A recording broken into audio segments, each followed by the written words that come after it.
My name is Tom Woods, and I currently I'm teaching physics at the State University. I've been an adjunct professor here off and on since 2000.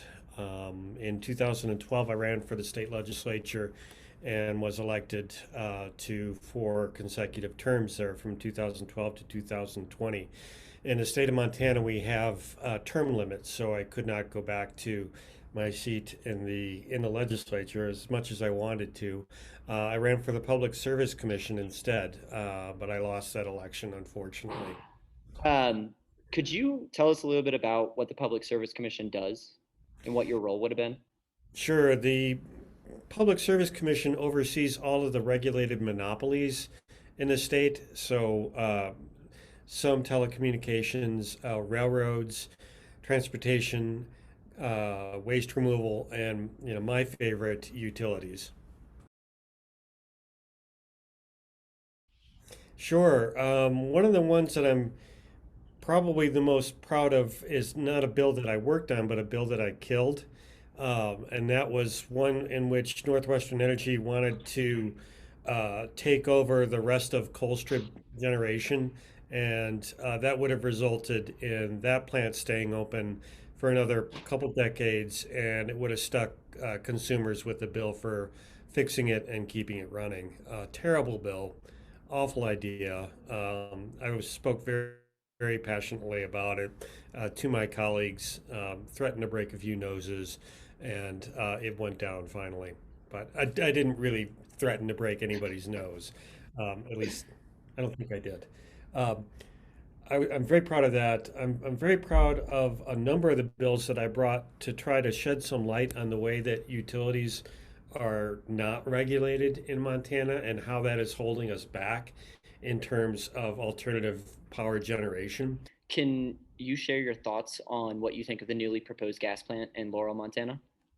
Well, the problem with the gas plant is that um, we don't have the capacity at this point to get the natural gas to that plant. And so that's the part that Northwestern Energy leaves out of its reports, that it's going to cost this much to build a plant. Yeah, that's fine. That's one part of the cost of the plant. We're not even talking about carbon at this point. But tell us about how much it's going to cost to build the pipelines to fire that plant, and what is that going to do to the cost of natural gas that we use to heat our houses? Where's that in the analysis?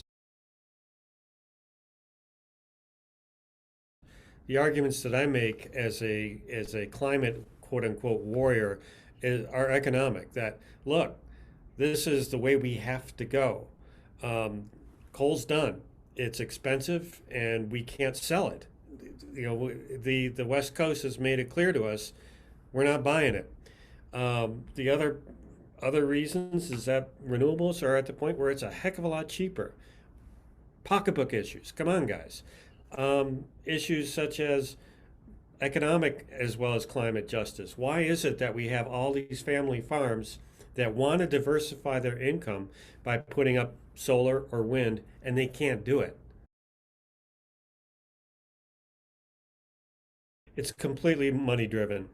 We have a perverse relationship with Northwestern Energy as a business partner or as a business in this state. We pay Northwestern Energy not based on what they produce, but based on the value of what they own. So there's this perverse drive for them to own as much as they can, to own the most stuff that they can, and to have price tags be as large as possible for the stuff that they buy. For example, uh, Northwestern Energy purchased the dams from PPL years ago. Those dams were worth about $635 million.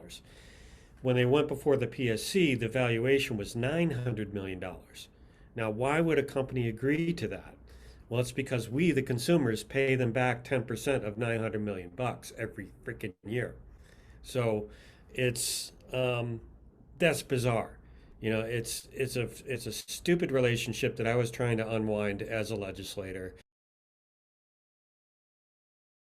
I think that we need to make our arguments based on economics, and this comes from my pragmatism as a politician. Um, people will not. People have their own morals and their own ethics, and when we make ethical arguments, they're too easy to be able to avoid those, saying that's just I don't believe in climate change. It's not part of my political tribe. I can't admit to it. But everybody understands pocketbook issues, and when we make our arguments for addressing climate change from an economic standpoint, that look, this is the cheaper, smarter, cleaner way to go, with the emphasis on cheaper and smarter, and even the bigger emphasis on cheaper. It's cheaper, folks. Um, that's what's going to get more projects across the finish line, and it's going to allow us to make more inroads into our natural national consciousness that it isn't just the right thing to do; it's the smart thing to do.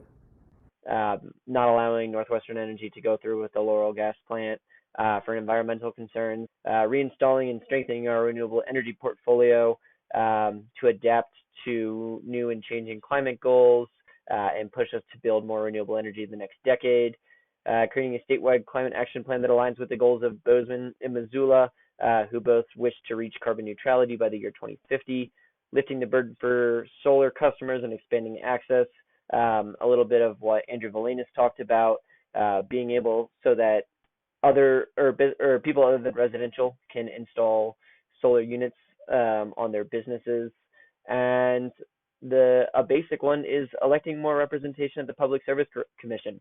Right now, the Public Service Commission is 5-0 Republican majority. Um, yeah. Anyways, thanks for watching.